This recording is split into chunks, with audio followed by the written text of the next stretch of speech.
오늘도 찬양으로 예배 준비하시겠습니다. 네. 우리의 삶이 주님을 바라볼 수 있는 삶이 되길 원합니다. 주만 바라볼지라 찬송드리겠습니다. 하나님의 사랑을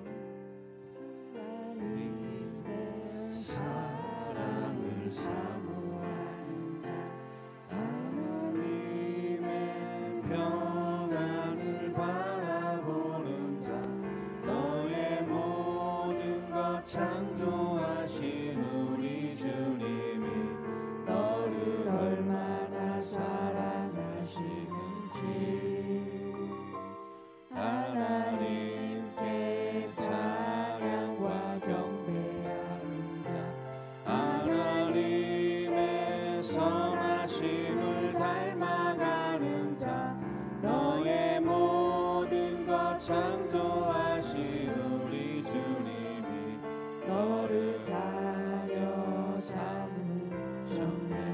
하나님 사랑의 눈으로 하나님 사랑의 눈으로 너를 어느 때나 바라보시고 하나님 인자한 귀로서 언제나 너에게 기울이시니 어두움에 밝은 빛을 비춰주시고 너의 작은 신음에도 응답하시니 너는 어느 곳에 있든지 주를 향하고 주만 바라볼지라. 사랑을 사모하는 자, 내 사랑을 사모하는 자, 하나님의 평안을 바라보는 자, 너의 모든 것 창조하신 우리 주님이 너를 얼마나 사랑하시는지 하나님께 찬양과 경배하는 자, 하나님께 찬양과 경배하는 자, 하나님의 선하심을 닮아가는 자, 너의 모든 것 창조하신 우리 주님이 너를 자녀 삼으셨네. 하나님 사랑의 눈으로 너를 어느 때나 바라보시고 하나님 인자한 귀로서 언제나 너에게 기울이시니 어두움에 밝은 빛을 비춰주시고 너의 작은 신음에도 응답하시니 너는 어느 곳에 있든지 주를 향하고 주만 바라볼지라. 나는 주를 섬기는 것에 후회가 없습니다.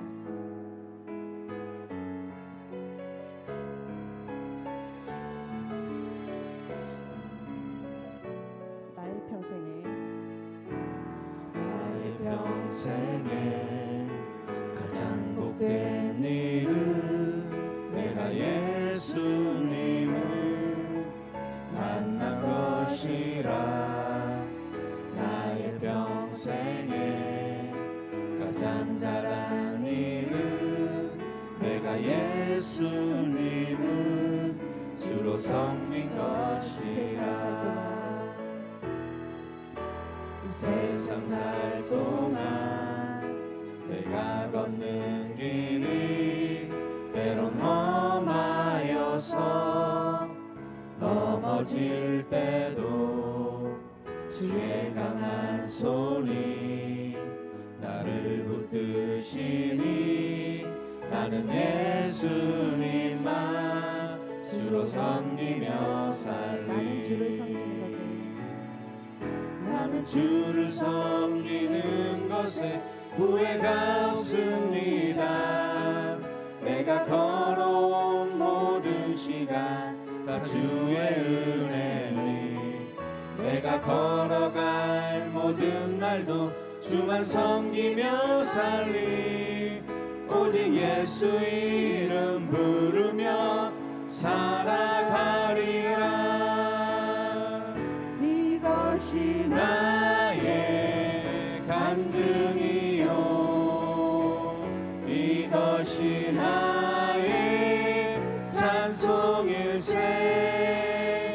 나 사는 동안 끊임없이 구주를 찬송하리로다.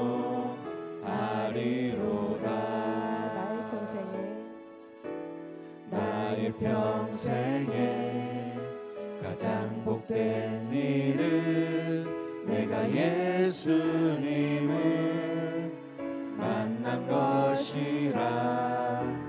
나의 평생에 가장 잘한 일은 내가 예수님을 주로 섬긴 것이라. 이 세상 살 동안 내가 걷는 길이 때론 험하여서 넘어질 때도 주의 강한 손이 나를 붙드시니 나는 예수님만 주로 섬기며 살리.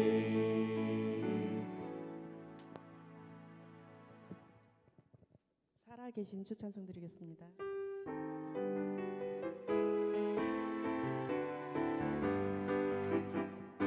주 하나님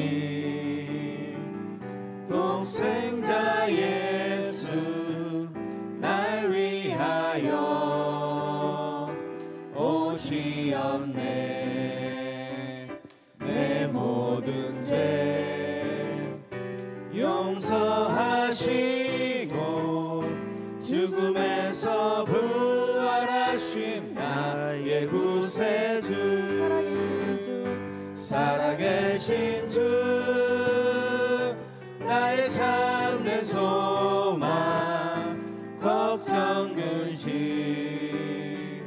전혀 없네. 사랑의 주내 갈 길 인도하니 내 모든 삶의 기쁨을 충만하네. 주 안에서 거듭난 생명 도우시는 주의 사랑 참 기쁨과 확신 가지고 예수님의 도우심을 믿으며 살리. 살아계신 주 나의 참된 소망 걱정 근심 전혀 없네. 사랑의 주내 갈 길 인도하니 내 모든 삶의 기쁨 늘 충만하네. 살아계신 주 나의 참된 소망 걱정 근심 전혀 없네. 사랑의 주내 갈 길 인도하니 내 모든 삶의 기쁨 늘 충만하네. 아멘. 사랑하는 나의 아버지 찬송 드리겠습니다.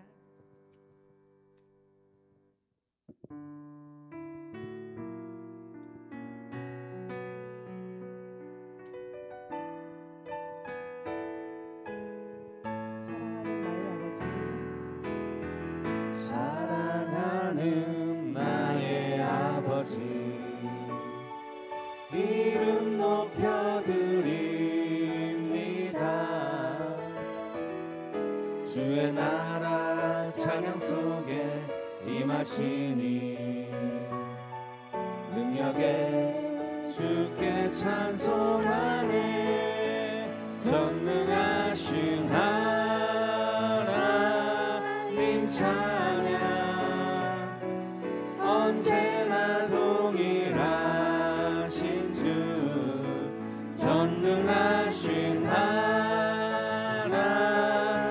찬양 영원히 다스리네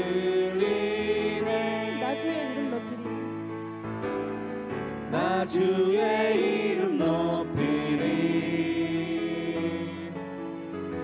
나 주의 이름 높이리 하늘 높이 흘린 깃발처럼 주의 이름 높이리 전능하신 하나님 찬양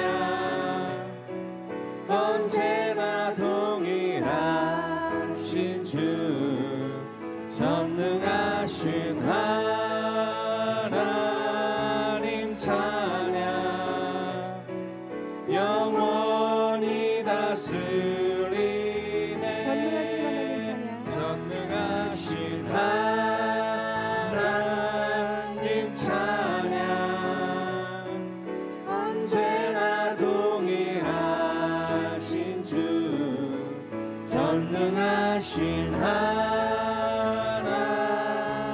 찬양 영원히 다스리네.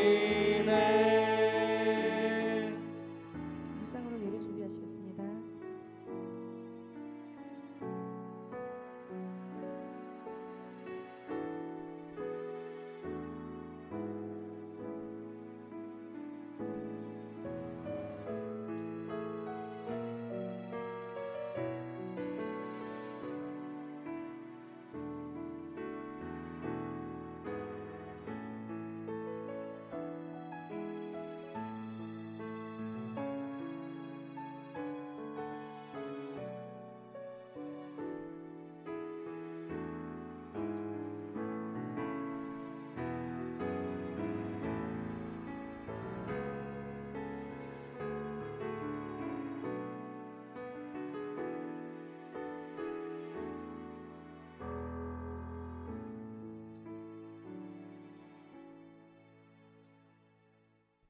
할렐루야, 수고하셨습니다. 반갑습니다. 우리 서로 인사 좀 할게요. 반갑습니다. 잘 지내셨어요? 반갑습니다. 예, 저희가 지금 시국도 좀 그렇긴 하고요. 또 독감도 유행한다고 하는데 다들 건강하신 모습으로 만나 뵙게 돼서 반갑습니다. 우리 오늘 모처럼 포근한 주일 1월 19일 주일 예배 묵도하심으로써 하나님께 드리도록 하겠습니다. 함께 묵상으로 기도하겠습니다.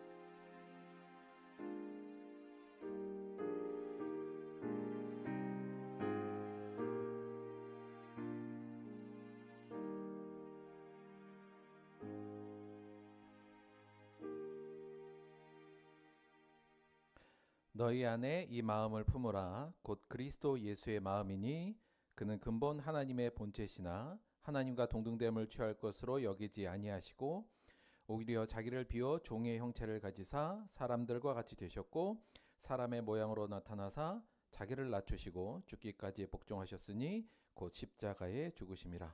이러므로 하나님이 그를 지극히 높여 모든 이름 위에 뛰어난 이름을 주사 하늘에 있는 자들과 땅에 있는 자들과 땅 아래 있는 자들로 모든 무릎을 예수의 이름에 꿇게 하시고 모든 입으로 예수 그리스도를 주라 시인하여 하나님 아버지께 영광을 돌리게 하셨느니라. 아멘. 오늘은 김인자 권사님께서 우리를 대표하여 기도해 주시겠습니다.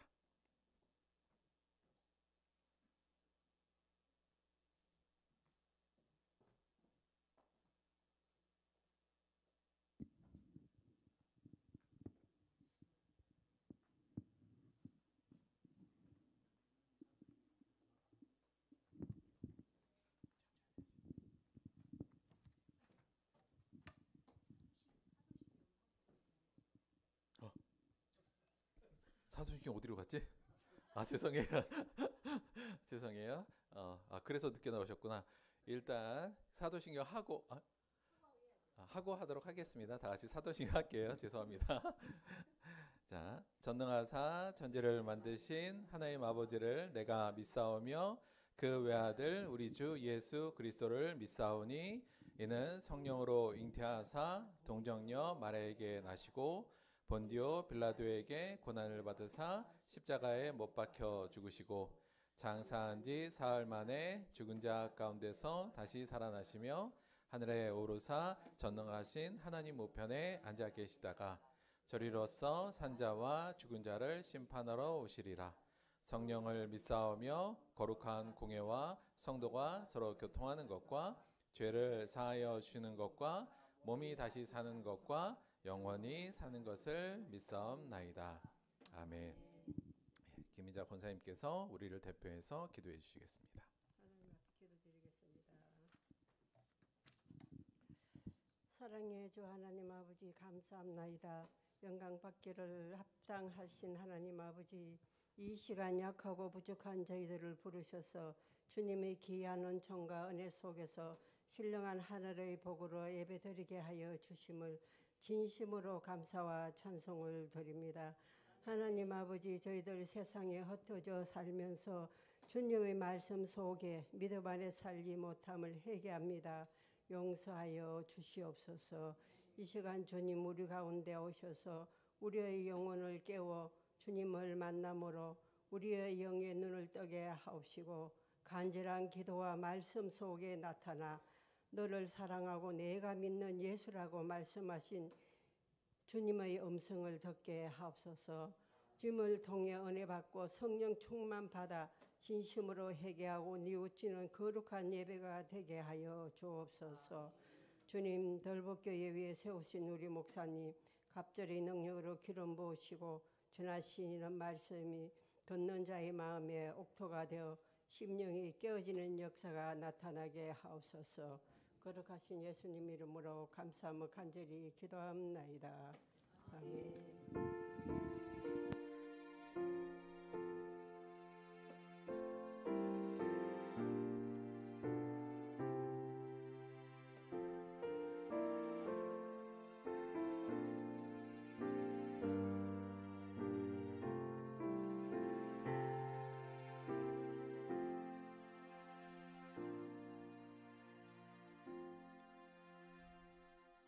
감사합니다.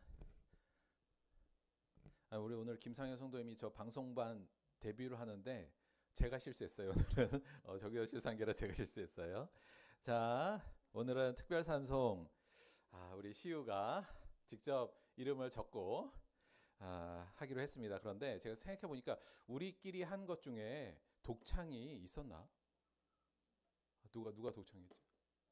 그렇구나. 독창이 별로 없는데 여간 오늘 시우의 독창으로 비 준비하시니 찬양 듣도록 하겠습니다. 자, 박수 주세요. 자, 일단 화면 점검. 시우의 잠깐만 마이크 한번 해볼까?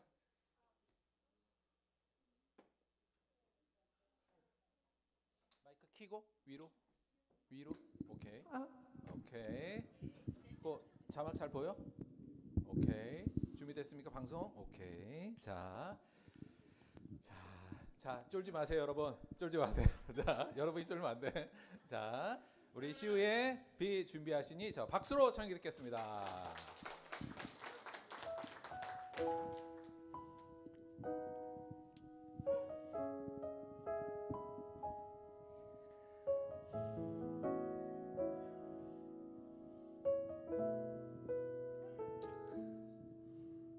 우리 주는 위대하며 능력이 많으시도다. 그의 지혜 무궁하며 인자는 영원하도다.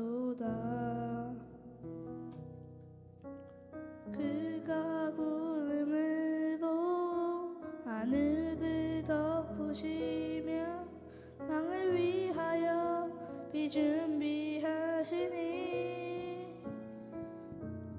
예루살렘아 여호와를 찬송할지어다. 내 하나님은 감사함으로 그 앞에 나가며 주 임재 앞에 경배해.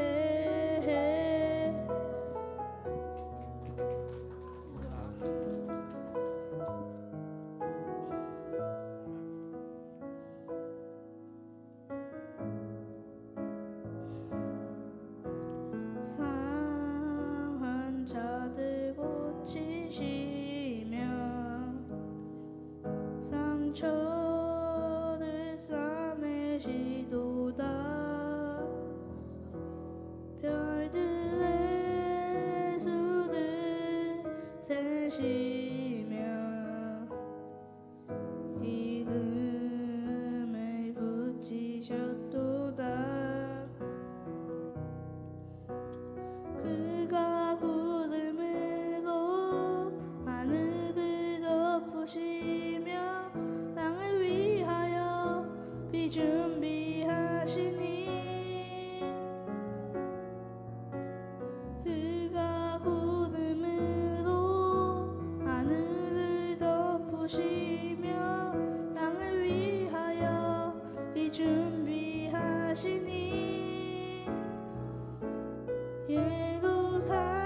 예루살렘아 여호와를 찬송할지어다. 내 하나님은 감사함으로 그 앞에 나가며 주 임재 앞에 경배해. 예루살렘아 여호와를 찬송할지어다. 내 하나님은 감사함으로 그 앞에 나가며 주 임재 앞에 경배해.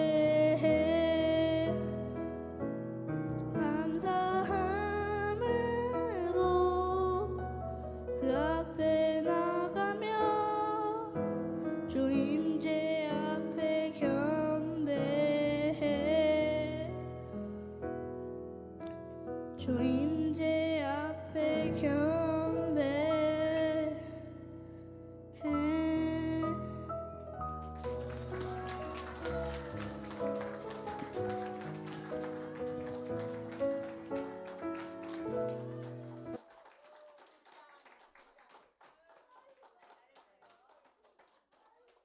자, 차렷 경례.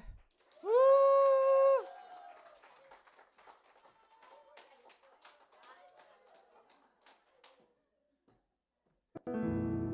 네.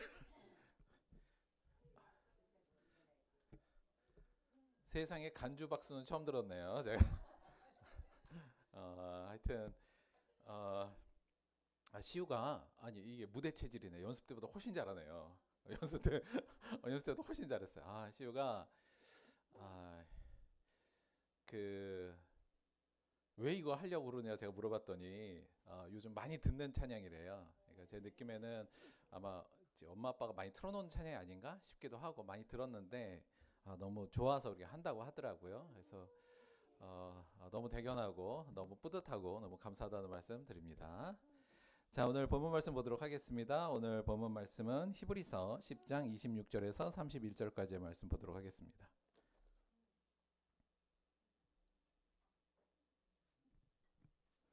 신약성경 363페이지 히브리서 10장 26절에서 31절까지의 말씀입니다.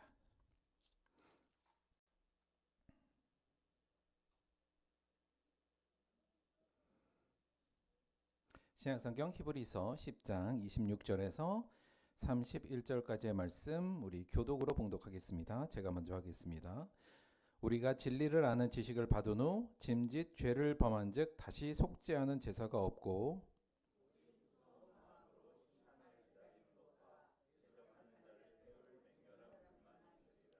모세의 법을 폐한 자도 두세 증인으로 말미암아 불쌍히 여김을 받지 못하고 죽었거든.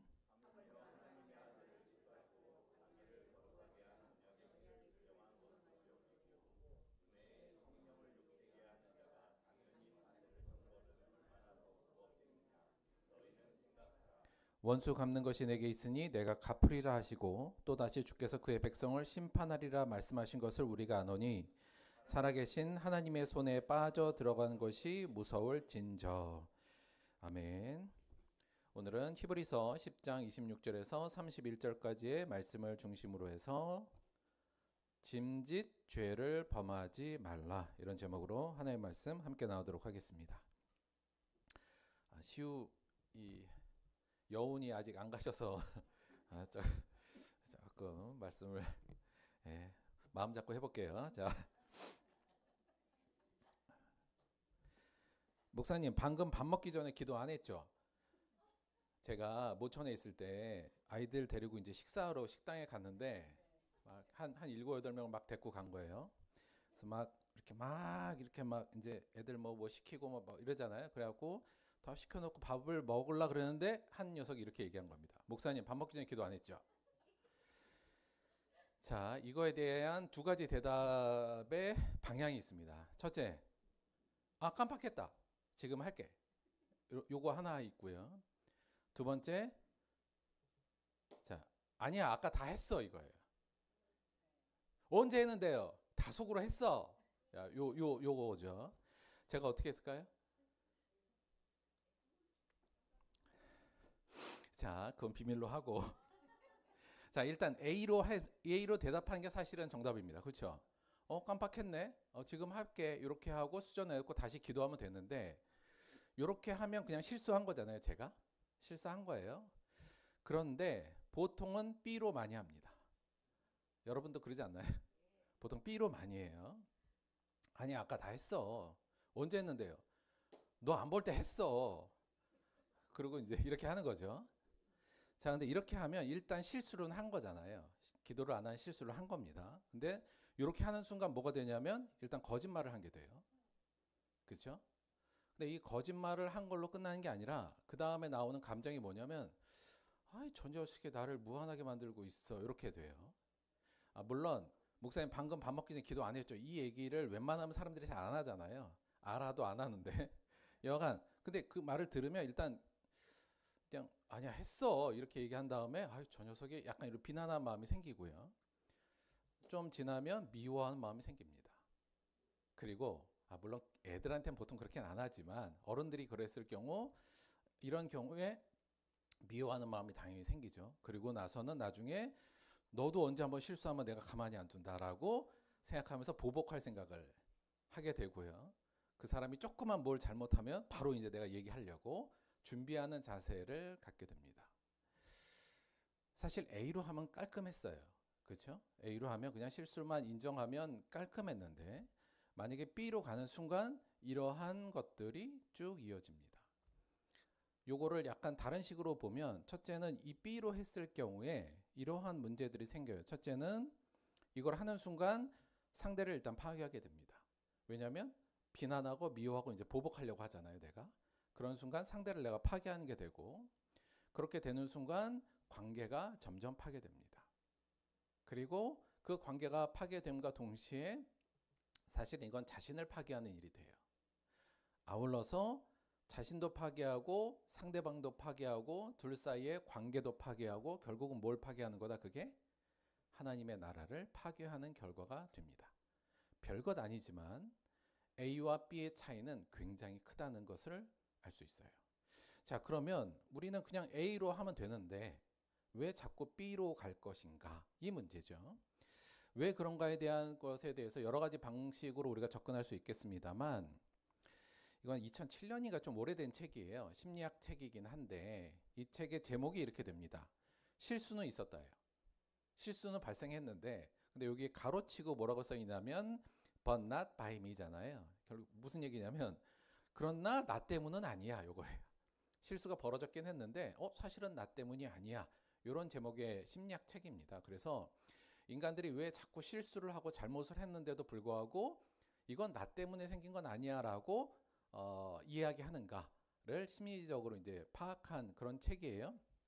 그러면서 밑에 부제로 뭐라고 써 있냐면 왜 우리는 어리석은 신념들 또 혹은 나쁜 결정들 혹은 타인에게 상처를 주는 행동을 한 이후에 그것을 정당화하는가, 이게 부제로 붙어 있습니다. 그래서 인간이 뭘 잘못하거나 뭘 실수했을 때 그걸 바로 인정하지 않고 보통 이렇게 이런 아까 같이 B같이 행동하는 행동들이 왜 일어나는가에 대해서 심리학적으로 이제 접근한 책이에요.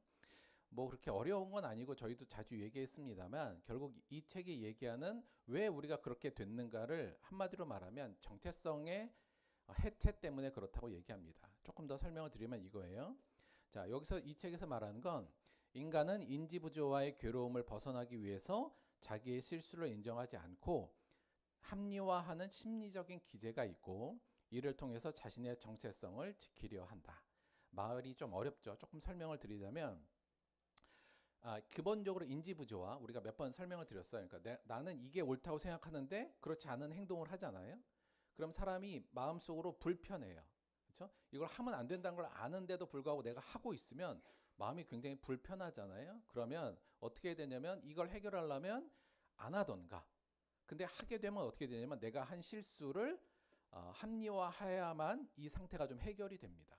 그러니까 그걸 우리가 흔히 말하는 자기방어 기제라고도 얘기하고요. 심리학에서 이걸 자기 합리화라고도 얘기하는데 그래서 실수를 자꾸 인정하지 않아서 그 어려움을 벗어나려고 하는 거예요. 그 방법으로는 보통은 핑계, 거짓말, 그리고 자신의 잘못을 타인에게 전가하거나 때로는 기억도 조작합니다. 그러니까 이런 거죠. 아까 제가 한 걸 따지면 아니야 나 아까 했어. 자 일단 이걸 벗어나려고 해야 돼요. 그래서 일단 거짓말로 이 사실을 합니다. 그리고 뭐라 그래요? 얘한테 그리고 스스로도 아까 아마 했을 거야. 속으로 약간 이렇게 스스로의 기억을 조작을 해요. 이게 가능합니다. 그러니까 스스로 약간 조작도 하기도 하고요. 그 다음에 스스로 속으로 핑계를 대요. 뭐라 그래요?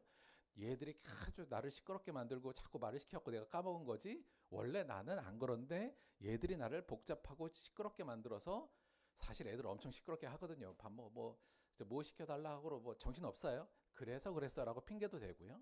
하여간 다양한 방법을 통해서 내가 잘못한 건 아니야. 이거는 다른 사람 때문에 환경 때문에 등등으로 때로는 기억도 조작하면서 내가 잘못한 것이 아니야. 이렇게 된다는 거예요. 그를 통해서 뭘 지키려고 하느냐? 자기 정체성을 지키려고 해요. 여기에 정체성이란 건 이런 거죠. 사회적 정체성도 있고 윤리적 정체성, 더 나아가 신앙적 정체성도 있어요. 조금 설명드리면 이런 거예요. 제가 목사잖아요. 나는 좋은 목사라는 나름의 개인의 정체성을 갖고 있는데 기도를 안 한 건 좋은 목사의 정체성을 해치게 되지 않습니까? 그러니까 이 자기 정체성, 나는 좋은 목사라는 이 나의 정체성을 지키고 싶어 하기 위해서 이렇게 합리화가 간다는 거예요. 그래서 우리가 때로는 나는 좋은 리더야, 사회에. 나는 좋은 아빠야. 나는 좋은 남편이고 아내고 뭐 이런 자기의 정체성을 갖고 있잖아요. 사회적 지위에 따라서 자기의 정체성도 있고 또 윤리적으로 보자면 나는 그래도 정직한 사람이야. 나는 괜찮은 사람이야 라는 자기 정체성도 있고요. 신앙적으로도 나는 괜찮은 신앙이냐 이런 정체성이 있는데 그런 정체성을 허물어뜨리는 일종의 실수나 잘못이 발생해 버리면 그 정체성을 지키기 위해서 바로 그 잘못을 인정하지 않고 합리화함으로써 그것을 벗어나서 자기의 정체성을 지키려고 노력한다는 거죠. 뭐 그렇게 어렵진 않습니다만 우리 안에서 흔히 일어나는 일이기도 하고 그러나 아까 봤듯이 이게 굉장히 흔히 일어나지만 굉장히 나쁜 영향을 주는 일이 됩니다. 이러한 자기 합리화의 방식은 다시 한번 잠깐 설명을 드리면 일단 잘못을 하잖아요. 뭐 실수를 했다고 쳐요. 그러면 일단 인정해버리고 그거에 대해서 사과하면 됩니다. 그런데 우리는 그렇게 함과 동시에 정체성이 파괴될 거라고 생각해요. 그렇죠? 나는 더 이상 좋은 목사라고 사람들이 안 보면 어떡하지? 이런 거요. 목사가 기도를 안 해 식사 전에 이렇게 되잖아요. 그러니까 그거 때문에 내 정체성이 파괴될 것 같지만 실제로 그런다고 정체성이 파괴되진 않습니다. 보통은. 그런데 만약에 이게 무서워서 내가 합리화를 시켜버리잖아요. 핑계를 대거나 부인하거나 또 그 이유를 다른 대로 전가시키고 야, 너 때문에 그런 거지. 내가 니들이 말 시켜갖고 기도를 못한 거 아니야? 이렇게 된다던가 이런 식으로 되게 되면 일단은 순간적으로는 약간 안정화가 되죠. 이건 내가 잘못한 게 아니고 여전히 나는 좋은 목사야. 요게 이제 가능하지만 이게 합리화가 되면 그다음 무슨 문제가 발생할까요? 당연히 이제 그것이 반복될 수밖에 없어요. 한번 이렇게 합리화했으니 그러한 잘못이나 이런 것들은 반복되고 그러한 잘못을 또한 저질렀을 때 무감각해지게 됩니다. 마치 이런 거죠. 그러니까 뭐 목사 이런 일들이 워낙 많은데 방금 같은 식사 경우는 이런 게 별로 해당되지 않습니다만 우리가 잘못하고 실수하고 그리스도인으로서 신앙인으로서 또 사회인으로서 그걸 합리화하기 시작하면 이 합리화가 계속 합리화를 통해서 그 잘못이 계속 반복되고요. 반복될수록 그거에 대한 죄에 대한 잘못에 대한 인식이나 자각이 점점 무감각해지게 됩니다. 그렇게 되면 그 잘못과 실수가 습관이 되고 일상화가 되고 사실은 그게 결국에 가선 자기 정체성을 파괴시켜버리는 결과를 낳게 되죠. 당장은 아닌 것 같지만 실제로 이렇게 자기의 잘못을 합리화해버리면 결국은 그것이 일상화되어서 우리의 정체성을 파괴하는 데까지 이릅니다. 따라서 이런 자기 합리화하는 게 인간의 본성적인 기제, 자기를 지키기 위한 본성적인 기제인 건 맞으나 우리가 그 사실을 알고 합리화하려고 노력한 것이 아니라 이걸 바로 인정하고 사과하는 것을 연습해야 된다. 왜냐하면 이건 연습해야 돼요.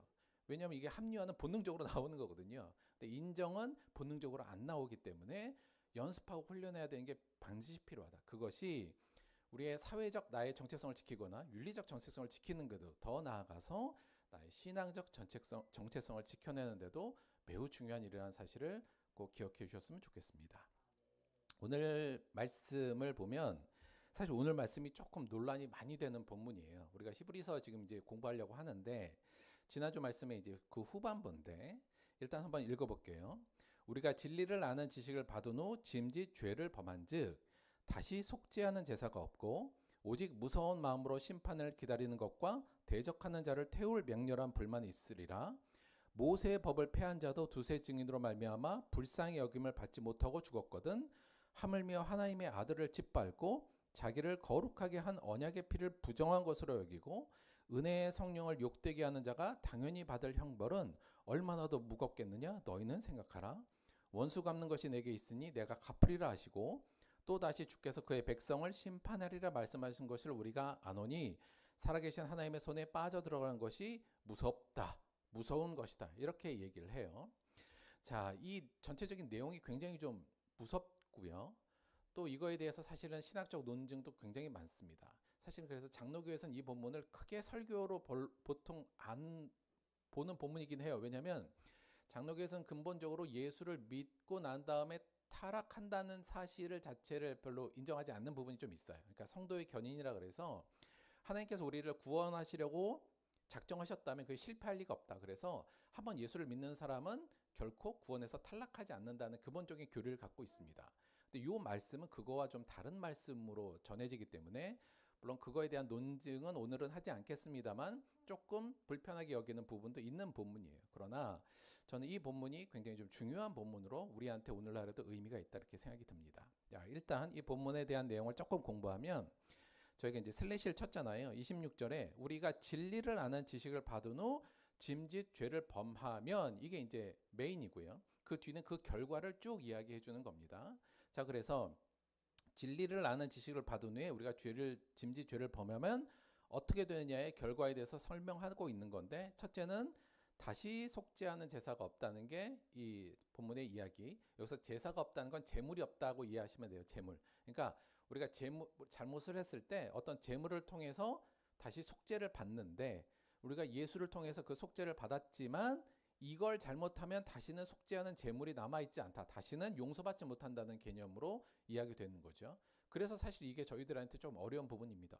아니 우리가 암만 잘못해도 회개하면 하나님이 용서해 주는 거 아니야? 보통 이렇게 알고 있잖아요. 그런데 오늘 본문은 너희가 이렇게 하면 다시는 속죄하는 제사가 없다. 용서받지 못한다. 이렇게 규정하고 있거든요. 굉장히 좀 무서운 규정이기도 하죠. 그리고 두 번째 그 결과라기보다는 이건 그것이 무엇을 의미하는 걸 뜻하는 건데 우리가 진리를 아는 지식을 받은 후에 짐짓 죄를 범하면 이건 어떠한 의미냐 이렇게 설명하고 있어요. 하나님의 아들을 짓밟고 언약의 피를 부정한 것으로 여기고 은혜의 성령을 욕되게 하는 것이다. 모욕하는 것이다 하는 거죠. 굉장히 무섭지 않습니까? 이렇게 하는 게 대체 어떤 행동이냐면 하나님의 아들을 짓밟는 거예요. 또 나아가서 예수님께서 우리에게 주신 속죄의 언약의 피를 부정한 것으로 여기는 것이고 은혜의 성령을 욕되게 모욕하는 행위다 이런 거죠. 어마어마하게 나쁜 일이라는 것을 지금 이야기하고 있고요. 결국 그래서 이렇게 되면 어떻게 되냐? 한마디로 말하면 반드시 무서운 심판을 받게 된다. 27절 무서운 마음으로 심판을 기다리는 것과 대적하는 자를 태울 맹렬한 불만 있으리라. 굉장히 강력한 경고를 지금 하고 있는 거죠. 자, 너희들 이렇게 하면 그건 바로 하나님의 아들을 짓밟는 거고 너희들이 발로 그 피를 부정하는 것이며 은혜의 성령님을 모욕하는 거야. 그렇게 하는 사람에게는 다시는 용서가 없고 그 사람에게는 무서운 심판만을 받게 된다. 이런 굉장히 무서운 심판의 이야기를 하고 있는 겁니다. 자, 그러면 이 본문을 통해서 우리가 굉장히 신경 써야 될 거는 그 앞부분이 대체 어떻게 하면 이렇게 되냐에 라는 부분이니까 이 앞에 부분이 중요한데 그 앞에 부분이 뭐냐면 진리를 아는 지식을 받은 후에 짐짓 죄를 범하면 이렇게 돼 있어요. 그러니까 요 내용이 무엇인지 우리가 명확히 알아야 이 본문처럼 되지 않을 수 있도록 노력할 수 있겠죠. 그래서 첫째, 진리를 아는 지식을 받은 후라는 건 무엇을 의미하냐? 두 번째는 짐짓 죄를 범한다는 건 대체 무엇을 뜻하는가? 이 두 가지가 저희들이 이 본문을 이해하기 위해서 필요한 과제라고 볼 수 있습니다. 첫째, 진리를 아는 지식을 받은 후 이것부터 좀 살펴볼게요.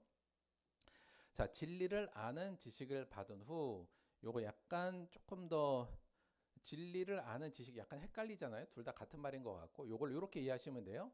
진리의 깨달음을 받은 이후에 원어적으로 보면 요게 조금 더 이해가 쉬울 것 같아요. 그러니까 진리의 깨달음을 받은 이후에 근데 여기서 받았다는 표현을 쓰죠. 그러니까 내가 진리를 깨달은 후가 아니라 진리의 깨달음을 받은 이후에 이 얘기는 결국 우리가 이 진리를 받은 게 내가 스스로 한 게 아니라 하나님께서 이 진리를 깨닫게 해주셨다는 것을 지금 강조하고 있는 부분이에요. 그래서 우리가 진리를 아는 지식을 받은 후 진리의 깨달음을 받은 이후인데 자 여기서 그러면 진리가 뭐냐 이 부분을 저희가 규정해야 되잖아요. 진리를 깨달은 후인데 여기 진리가 무언가를 저희가 생각해야 되는데 요걸 이제 하려면 어떻게 진리가 무엇인지를 규정하려면 어떻게 해야 되냐면 이게 어떻게 하면 될까요? 일단 히브리서 안에 있는 진리에 해당된 내용을 찾아야 될 거 아니에요. 그리고 물론 신약 성경 또는 구약 성경으로 넘어가서 진리가 무엇인가를 우리가 이제 파악하면 되는데 제가 계속 말씀드립니다만 이 의미를 정확히 알려면 그 본문에 가장 가까운 곳에서부터 찾아야 된다는 말씀을 드렸어요. 그래서 히브리서에서 이 진리를 대체 어떻게 규정하고 이야기하고 있는가 이걸 찾으면 되고요. 그냥 대충 생각해 보면 이 앞쪽에 이 진리의 내용이 나왔겠죠. 그러니까 바로 이제 진리의 내용을 이렇게 나올 텐데 그래서 히브리서 앞쪽에 내용이 그게 있겠구나. 이 정도로 일단 사고를 진행하고 근데 우리가 이런 말씀을 알 때 그래서 앞부분을 좀 살펴보면 되는데 이런 걸 알 때 또 저희가 성경을 공부할 때 또 관심 갖는 건 뭐냐면 어떻게 알아보면 좋냐면 방금 저희가 읽은 본문과 유사한 본문이 동시에 나타나면 그 본문을 참조해서 보통 이야기를 더 구체화를 많이 시켜요. 그런데 히브리서 6장에 보면 이러한 구절이 한번 먼저 나옵니다. 제가 한번 읽어볼게요. 6장 1절부터 8인데 그러므로 우리가 그리스도의 도의 초보를 버리고 죽은 행실을 회개함과 하나님께 대한 신앙과 세례들과 안수와 죽은 자의 부활과 영원한 심판에 관한 교훈의 털을 다시 닦지 말고 완전한 대로 나아갈지어다. 자, 예수 그리스도에 대한 도의 초보지만 이거 기초를 안 다음에 우리가 거기서 머무르면 안 되고 더 완전한 대로 나아가야 된다. 지금 이렇게 얘기하고 있고요. 3절 하나님께서 허락하시면 우리가 이것을 행하리라. 자, 4절부터인데 보세요.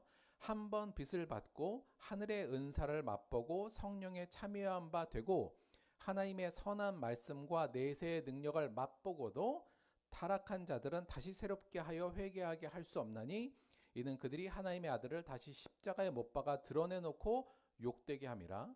땅이 그 위에 자주 내리는 비를 흡수하여 밭가는 자들이 쓰기에 합당한 채소를 내면 하나님께 복을 받고 만약 가시와 엉겅퀴를 내면 버림을 당하고 저주함에 가까워 그 마지막은 불사름이 되리라. 자, 6절부터 8절까지가 방금 저희가 읽은 본문하고 거의 유사하게 진행되고 있죠. 그래서 이 말씀을 저희가 비교해서 오늘 아는 진리를 아는 지식이 무엇인지를 좀 더 파악할 수 있게 되는 건 요 말씀을 근거로 참조하면 좀 더 확실히 좀 알 수가 있습니다. 자, 일단 진리의 지식을 받은 후를 6장에서는 어떻게 표현하고 있냐면 이렇게 표현한 거예요. 한번 빛을 받고 하늘의 은사를 맛보고 성령에 참여한 바 되고 하나님의 선한 말씀과 내세의 능력을 맛보고도죠. 맛본 그 이후에 이렇게 된 거죠. 그러니까 요 성격이 진리라는 지식을 받은 후는 이런 거, 요 내용이라는 것을 알 수 있고요. 그러면 대체 진리를 받았다는 건 뭐냐라고 저희가 할 때 이 진리가 뭐냐는 그 앞에 부분을 저희가 생각하면 될 것 같아요. 그리스도의 그리스도의 도의 초보, 여기서는 그 기초가 무엇이냐죠. 크게 기초를 네 가지로 여기서는 표현하고 있어요. 뭐냐면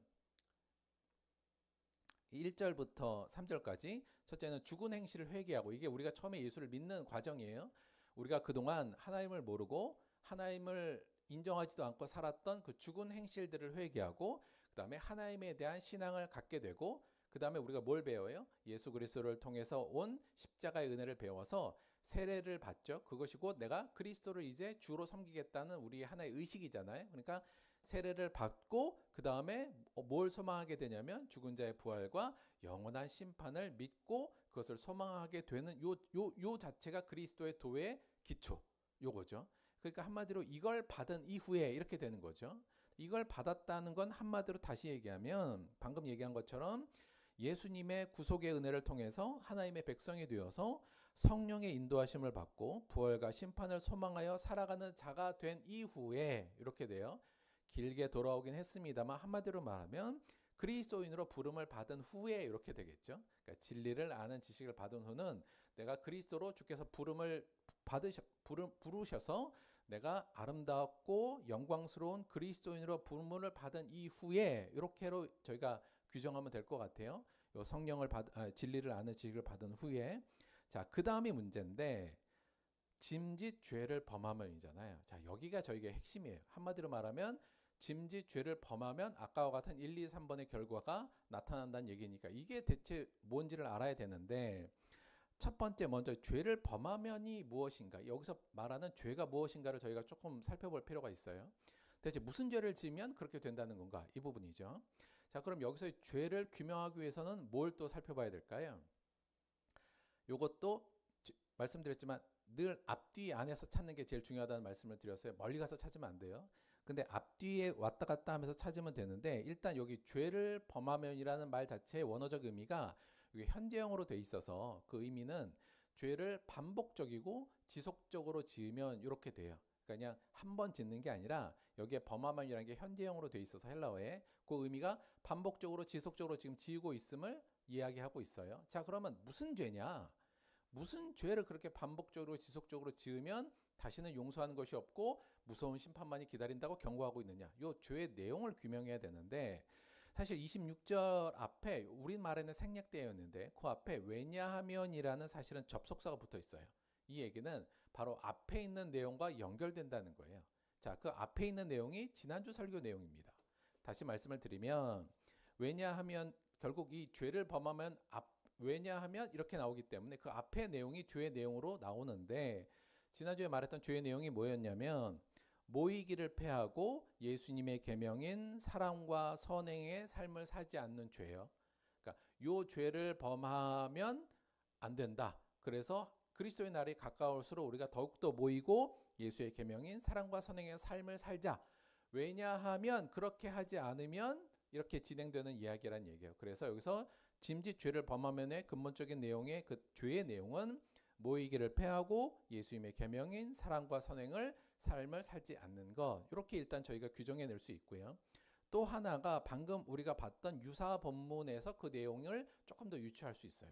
오늘 봤던 내용의 6장 7절하고 8절 보면, 히브리서 6장 7절 8절이요. 제가 읽을게요. 아까 방금 읽은 건데, 땅이 그 위에 자주 내리는 비를 흡수하여 밭가는 자들이 쓰기에 합당한 채소를 내면 하나님께 복을 받고, 만일 가시와 엉겅퀴를 내면 버림을 당하고 저주함에 가까워 그 마지막은 불사름이 되리라. 이렇게 돼 있죠. 그러니까 무슨 얘기냐면, 만약에 우리가 예수 그리스도를 믿고 그리스도인이 된 이후에 올바른, 그래서 우리가 은혜의 비를 맞았잖아요. 그러면 그 땅이 뭘 내야 되냐면 그 밭가는 자에게 합당한 채소를 내야 되는데, 그래서 바꾸는 자가 원하는 열매가 맺혀야 되는데 그 열매를 맺지 않고 뭘 맺은 거예요? 가시와 엉겅퀴가 나오는 거예요. 그러면 안 된다는 거죠. 그래서 한마디로 말하면 여기서 죄는 결국 우리가 합당한 열매를 맺지 않고 세속의 열매에 집착하는 것, 이렇게 얘기할 수 있을 것 같습니다. 다시 말씀을 드리면 우리가 예수를 믿었어요. 예수를 믿고 그 이후에 예수를 잘 믿다가 더 이상 모이기를 패하고 모이려고 하지 않고, 그래서 예수의 계명인 사랑과 선행의 삶의 열매를 맺지 않고 오히려 세상적인 열매, 가시와 엉겅퀴 같은 세상적인 열매가 우리한테서 계속 지속적으로 반복적으로 맺게 되면 이렇게 우리가 이해할 수 있는 거죠. 자, 이걸 약간 시각적으로 표현하자면 이렇습니다. 우리가 예수를 처음에 믿는다는 그 결국 예수 그리스도를 통해서 우리가 구원을 받고 그 이후에 히브리서의 말씀으로 하면 그 다음에 우리가 갈 건 하나님께 나아가자잖아요. 지난주에 말씀드렸지만 우리 하나님께 나아가자, 하나님께 가까이 가자. 이제 이게 우리의 신앙적 목표고 방향인데, 그러니까 그리스도가 된 이후에는 우리가 하나님께 점점 가까이 가는 모습을 가야 되는데, 우리가 알다시피 우리가 이렇게 방향으로 가지만 사실은 세상의 흐름은 그 반대로 흐르잖아요. 그러니까 하나님께 가까이 간다, 하나님이 기뻐하시는 삶을 산다, 하나님 백성다운 삶을 산다는 게 우리가 가야 되는데, 사실은 세상의 흐름은 그 반대 방향으로 늘 가기 때문에 우리는 그 속에 있는 거죠. 자, 그래서 이렇게 있다 보면 어느 순간 우리가 어떻게 되냐면 점점 흘러 떠내려갑니다. 세상의 흐름에 점점 떠내려가요. 이걸 히브리서 2장 1절에서 뭐라 그래요? 흘러 떠내려가는 상황이라고 얘기하고 있잖아요. 지난주에 말씀드렸지. 그래서 히브리서 기자가 뭐래요? 야, 흘러 떠내려가면 안 돼. 이 얘기를 하고 있다고 말씀을 드렸어요. 자, 이 상황이에요. 근데 우리가 요 흘러 떠내려갈 때 내가 떠내려간다는 걸 잘 인식을 못합니다. 왜 그럴까요? 보기는 하나님을 봐요. 그러니까 내가 교회도 나오고 말씀도 봐서 내 눈으로는 하나님을 보긴 보거든요. 그런데 점점 나는 세상의 흐름으로 흘러 떠내려갑니다. 그래서 점점점 떠내려가기 때문에 이게 내가 떠내려가는지 안 떠내려가는지 잘 모르고, 나는 여간 하나님을 보고는 있고 교회 나가면 기도도 하고 말씀도 듣기 때문에 여전히 하나님께 나아가고 있다고 생각하지만 실제로는 어떻게 돼요? 세상의 흐름에 밀려서 떠내려가고 있는 상황이라는 얘기예요. 여기서 저는 죄를 범하면의 큰 의미는 바로 이 부분, 우리가 끊임없이 계속적으로 하나님께 나아가지 못하고 점점점 세상적인 열매, 세상적인 욕망의 흐름, 세상의 가치의 흐름에 떠내려가서 점점 둥둥 떠내려가고 있는 거예요. 그게 반복적이 됨과 동시에 그렇게 되면 어떻게 돼요? 모이기를 패하게 되고 그리스도인의 모임보다는 세상의 모임에 더 참석하게 되고 예수님의 계명인 사랑과 선행을 실천하는 것이 아니라 세상의 가치를 따라서 더 높은 곳으로, 더 많은 것으로, 더 좋은 곳으로 가기 위해서 발버둥치는 모습으로 점점점 우리가 흘러 떠내려가고, 그렇게 되면 나중에 어떻게 된다? 다시 용서받지 못하고 완전히 타락하는 모습으로 나아간다는 것이 오늘 전체적인 내용의 핵심적인 메시지라고 볼 수 있습니다. 그래서 죄를 범함의 죄는 결국 뭐예요? 하나님께 나아가지 않고 세상의 흐름에 흘러 떠내려가는 상황, 우리가 이 상황을 죄를 범하는 상황이라고 생각하시면 될 것 같아요. 자, 근데 핵심은 여기에요. 뭐냐면 여기서 짐짓 죄를 범한다 이렇게 말하고 있다는 거예요. 자, 짐짓 죄를 범한다. 이게 무슨 말이지? 짐짓 죄를 범한다. 이거 무슨 말일까요? 그러니까 죄를 범하면이 아니라 여기서 짐짓 죄를 범하면이에요. 이 짐짓이라는 말의 헬라어 단어는 이렇게 생겼는데 요거의 원래 의미는 뭐냐면 의도적으로입니다. 자발적으로, 의도적으로, 의지적으로예요.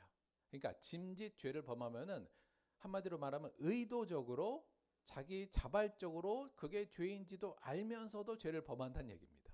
이게 무슨 말이야 대체? 좀 어렵잖아요. 근데 이게 우리나라 말로 번역할 때 이걸 짐짓이라고 번역했잖아요. 이거 되게 잘 번역한 것 같아요.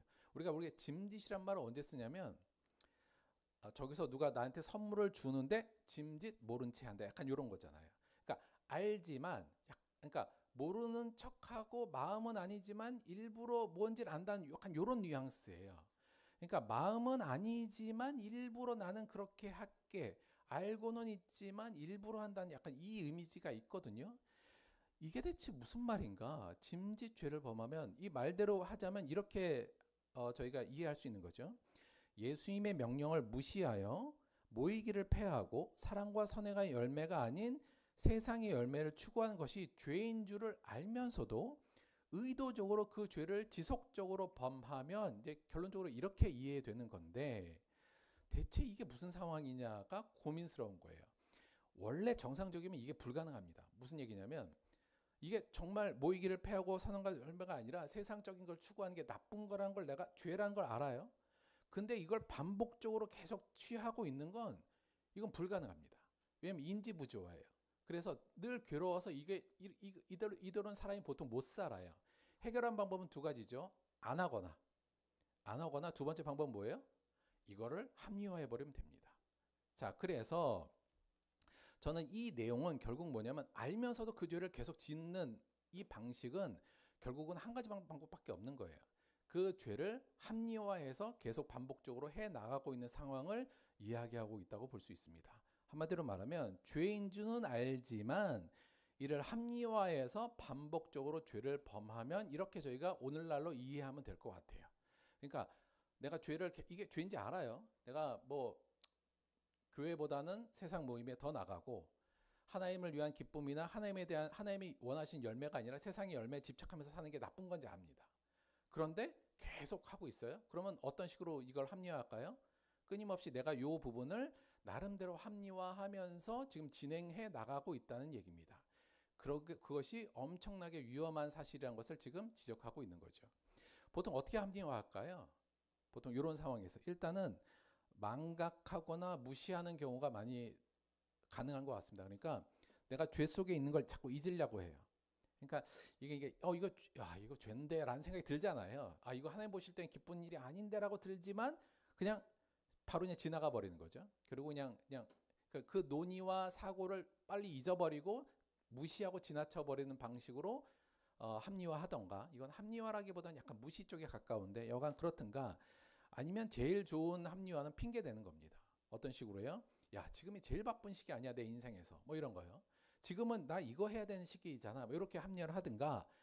또 하나 가장 강력한 합리화의 기제가 뭐냐면 남들도 다 그래, 예수 믿는 사람 딴 사람도 다 그렇게 하잖아, 나만 그런 거 아니야, 이렇게 합리화하든가. 보통 그건 내 스타일이야, 그건 내 성격이라 이건 못 고치는 거야, 보통 이런 식으로 합리화해서 내가 짓는 죄들에 대해서 사실은 좀 합리화시키려고 하고요. 또 다양한 합리화가 있겠습니다만, 또 하나는 약간 이것도 조금 무서운 일이긴 한데 약간 교리적 합리화도 좀 있을 수 있다고 봅니다. 뭐냐면 그래도 난 천국은 가는 거 아니야, 이런 거예요. 뭐 그래야 이미 천국은 가는데 뭐 천국 가서 상급은 좀 적을지라도 어차피 천국은 가니까 지금은 내 욕망대로 살아도 나는 괜찮을 것 같다라는 일종의 교리적 합리화도 여기엔 좀 포함될 수 있는 부분이라고 봅니다. 사실 이 부분은 예전에도 저희가 한번 말씀드렸습니다만 좀 어려운 부분입니다만, 저는 오늘 히브리서의 말씀대로 그렇게 가다가는 결국 그래서 세상으로 흘러가다가는 심판을 맞이할 수밖에 없다는 것이 성경의 더 근본적인 저는 메시지라고 보고 있고요. 그리고 한마디로 말하면 만약에 이게 그러니까 실용적으로 보자면 그렇게 이해하는 게 훨씬 더 우리가 안전하다.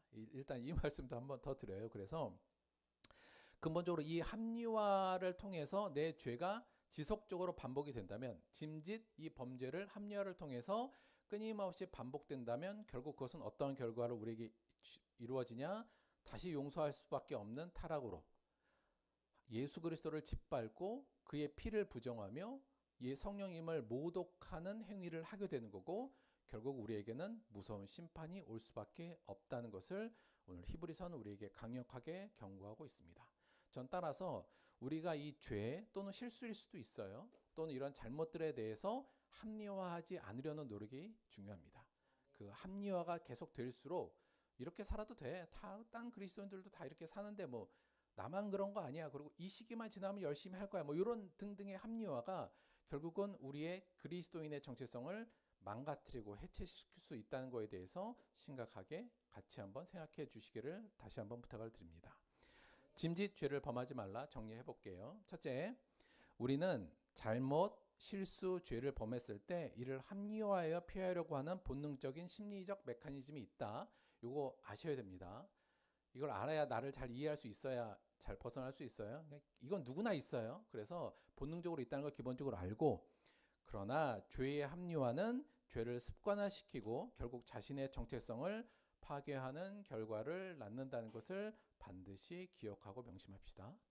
세 번째, 신앙인이 이 죄의 합리화에 빠져서 세상으로 계속 흘러 떠내려가면 결국 무서운 심판이 있음을 명심해야 된다. 이것이 오늘 히브리서가 우리에게 강력하게 권고하는 내용이고, 사실 우리가 지금도 지난주에도 말씀드렸지만 사실 늘 떠내려가는 상황이 있다고 스스로 생각하셔야 돼요.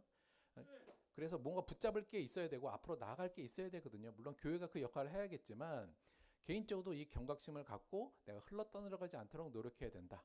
그 가장 중심에는 뭐냐면 죄를 계속 합리화해서 그냥 죄로 살아가서 떠내려가는 것을 당연하다고 생각하는 그 합리화에서 우리가 깨어나야 된다 말씀을 드리고요. 결론적으로 죄를 합리화해서 피하지 말고 죄를 죄로 인식하고 대적하자. 이 말씀으로 오늘의 말씀을 좀 정리하고자 합니다. 자, 그런데 제가 이제 굉장히 좀 고민스러운 거예요. 이게 대체 합리화를 안 하려면 어떻게 되느냐? 그리고 왜 우리는 물론 자기 보호의 본능이 있어서 그런 거긴 합니다만 이 죄의 합리화의 습관을 버리려면 대체 어떻게 해야 되느냐? 마지막으로 요거 하나만 좀 더 고민해 보면서 오늘 말씀을 좀 마치려고 하는데, 사실 우리도 인정하지 않습니까? 우리가 늘 죄를 이렇게 합리화해요. 그래서 세상적으로 막 살아가고 한 거에 대해서 나름 합리화를 하면서 그래도 하나님에도 발을 건져놓고 합리화하면서 세상에도 발을 건져놓으면서 어정쩡하게 살죠. 그 어정쩡한 삶이 결국은 우리를 완전히 세상 저 끝으로 끌고 간다는 사실을 다시 한번 기억하고, 그러면 이 죄를 합리화하는 습관을 좀 버려야 되는데, 이게 본능적이라는 말씀을 좀 드렸잖아요.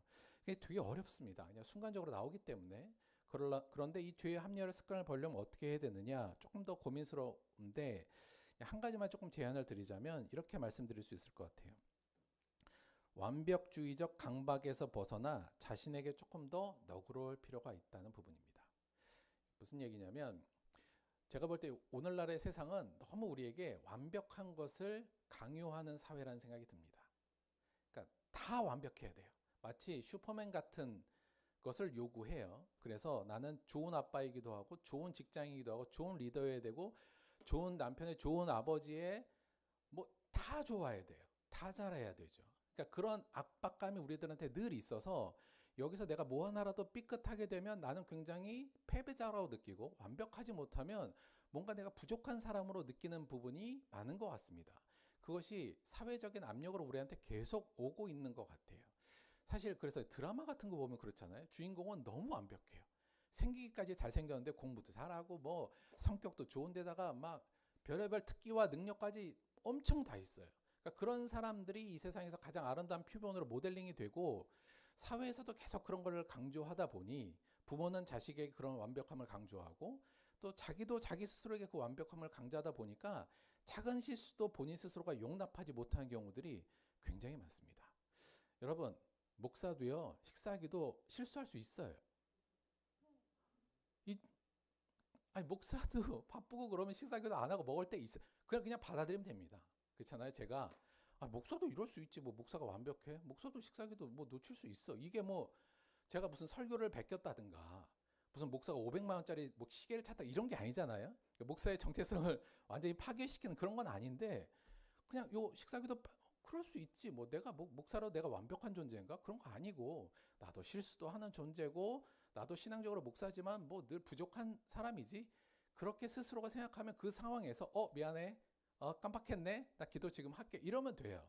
그러니까 그렇게 자기를 받아들였다면 그게 가능한데, 나는 완벽한 목사여야 돼. 좋은 목사여야 돼. 누가 봐도 좋은 목사여야 돼. 이게 강하다 보니 그걸 지키기 위해서 사실은 죄를 끊임없이 합리화하고 죄를 회피하는 경우가 생긴다는 거죠.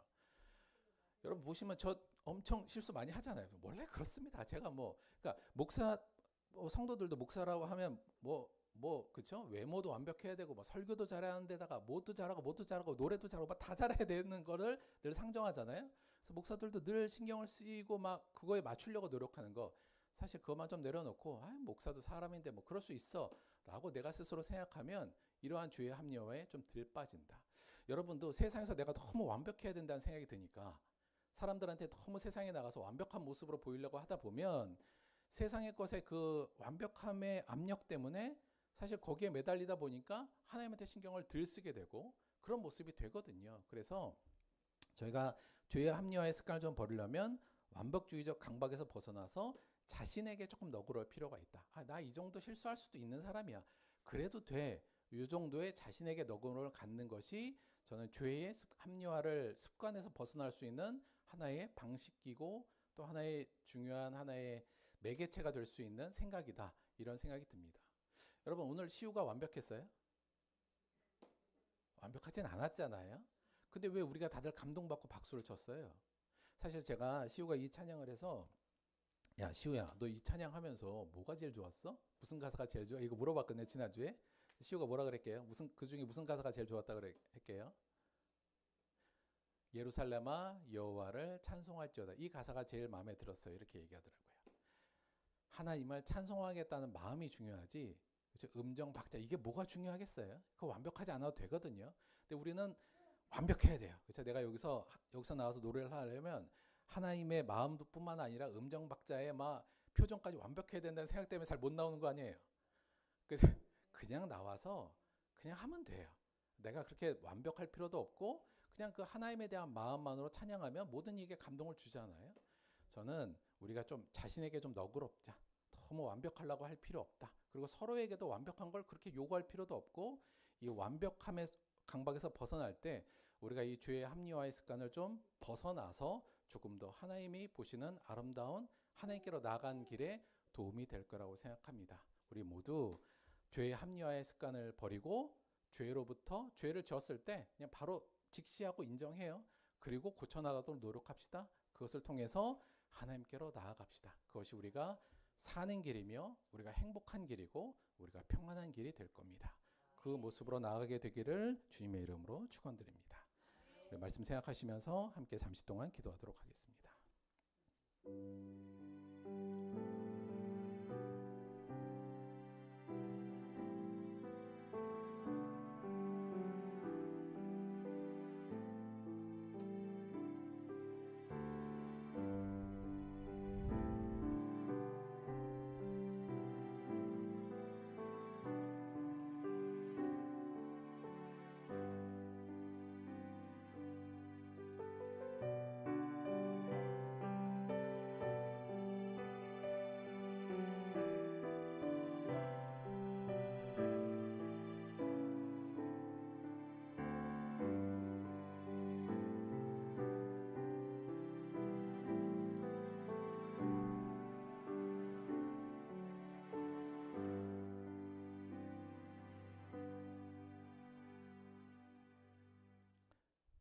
하나님, 우리가 하나님의 백성으로 부름을 받은 이후에 주께 나아가지 아니하고 부지불식 중에 세상의 흐름에 밀려 떠내려가는 모습을 많이 봅니다. 그 중심에 우리의 죄된 생각, 죄된 삶의 방식을 직시하고 회개하기보다는 합리화하고 그럴 수밖에 없다고 생각하고 당연한 거로 생각하며 지나가면서 죄의 일상으로 살기 때문임을 오늘 한번 생각했습니다. 하나님 우리의 눈을 열어주셔서 우리가 죄를 합리화하면서 죄 속에 뒹구는 우리의 모습을 바라볼 수 있도록 인도하여 주옵소서. 그리고 그곳에서 나올 수 있는 용기와 힘을 허락하여 주옵소서. 우리 자신에게 너무 완벽함에 강박을 두지 않게 하시고 나에게도 너그럽고 상대에게도 너그러움을 취할 수 있도록 역사하여 주옵소서. 그리하여 수많은 사람들이 세상에 휩쓸려 떠내려가지만 우리는 그 물결을 거슬러 하나님께 당당히 빠르진 않지만 한 걸음씩 나아가는 자들이 그리고 다른 사람의 손을 잡고 함께 갈 수 있는 자들이 될 수 있도록 역사하여 주옵소서. 예수님의 이름으로 기도드렸습니다. 아멘. 광고 말씀드리도록 하겠습니다. 주중에 하유리와 예찬이 12월에 하여튼 초등학교 졸업을 마쳤습니다. 자, 그리고 우리 태윤이는 중학교 들교를 이번 주 중에 졸업을 하게 되었습니다. 하여튼 이번에 올해 졸업하는 우리 하유리, 예찬이, 그 다음에 태윤이 축하드리고 또 새로운 시작 잘 하시길 말씀을 드리고요. 또 근황 말씀드리면 우리 민혁이 지금 열심히 전지훈련 하고 있습니다. 얼굴하고 완전 그냥 까망둥이가 됐어요. 여간 살도 쏙 빠진 것 같고 여간 지금 열심히 연습하고 있다는 거 말씀을 좀 드리고, 올해 우리 또 제이가 유치원 졸업합니다. 아직 졸업식은 안 했어요. 그래서 제이도 졸업한다는 사실. 제이는 한번 웃으라고 귀여운 사진을 올렸어요. 제이야, 이쁜 사진은 다음에 올려줄게. 자, 그리고 우리 또 하나 근황 소개시켜드리면 우리 이영규 성도님의 사업장 면 만두 튀김 요 사업장이 지금 한창 리모델링 하고 있고요. 지금 준비되고 있습니다. 그래서 요거 겉의 모습이고 요거 실내 모습 지금 한참 준비 중인데, 아마 다음 주 다음 주? 그 다음 주 정도에 이제 서서히 오픈하려고 시작하고 있어요. 요거 함께 기도해 주시고, 사실 요게 이제 그냥 거의 저희 사업장으로 생각하고 함께 면, 만두, 튀김, 짜장면, 짬뽕, 만두, 그다음에 뭐 탕수육 이런 거 이제 잘 할 거예요. 그래서 약간 퀄리티 위주로 갈 거니까 여러분 우리 앞으로 하여튼 기도도 많이 해주시고 많이 성원해 주시기를 바랍니다. 자, 헌금을 위해서 기도하고 주기도문으로 우리 예배 마치도록 하겠습니다. 제가 기도할게요.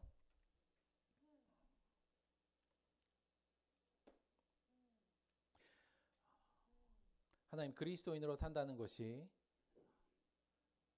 늘 세상의 흐름에 역행하여 하나님께로 나아가는 길임을 잊지 않게 하여 주옵소서. 우리가 경계하고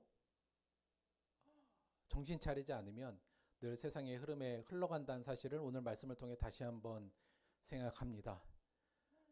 죄를 합리화하고 죄 속에서 아무 생각 없이 살아가는 자가 아닌, 죄를 인식하고 죄를 자각하고 회개하며 하나님께 당당히 나아간 자리 될 수 있도록 인도하여 주옵소서. 늘 함께 모이기를 힘쓰고 서로 사랑과 선행을 격려하며 그 에토스를 만들어내는 우리들이 될 수 있도록 인도하여 주옵소서. 우리에게 구원의 은혜를 주신 하나님께 감사드리며 또한 귀한 예물로 주께 나왔습니다. 예물 쓰이는 손길 모든 곳에 하나님의 평안으로 채워주시고 예물이 닿는 모든 곳에 하나님의 은혜가, 하나님의 부르심이 임할 수 있도록 역사하여 주옵소서. 예수님의 이름으로 기도드렸습니다. 아멘. 함께 주기도문 하겠습니다. 하늘에 계신 우리 아버지여, 이름이 거룩히 여김을 받으시오며 나라가 임하시오며 뜻이 하늘에서 이루어진 것 같이 땅에서도 이루어지이다. 오늘 우리에게 일용할 양식을 주시옵고 우리가 우리에게 죄 지은 자를 사하여 준 것 같이 우리 죄를 사하여 주시옵고 우리를 시험에 들게 하지 마시옵고 다만 악에서 구하시옵소서. 나라와 권세와 영광이 아버지께 영원히 있사옵나이다. 아멘.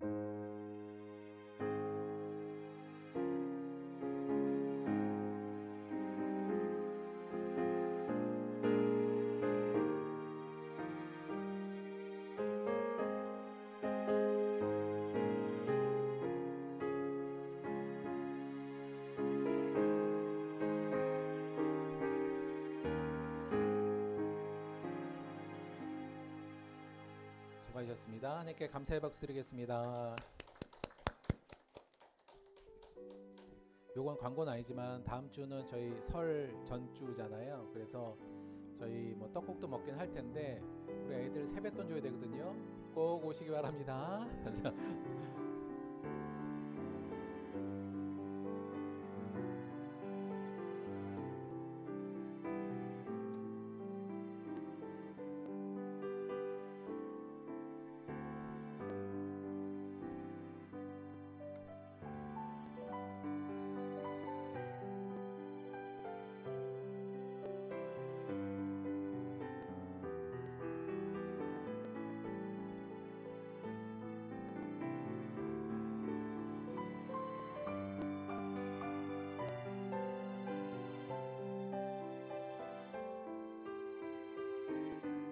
자, 식사로 가겠습니다. 식사로.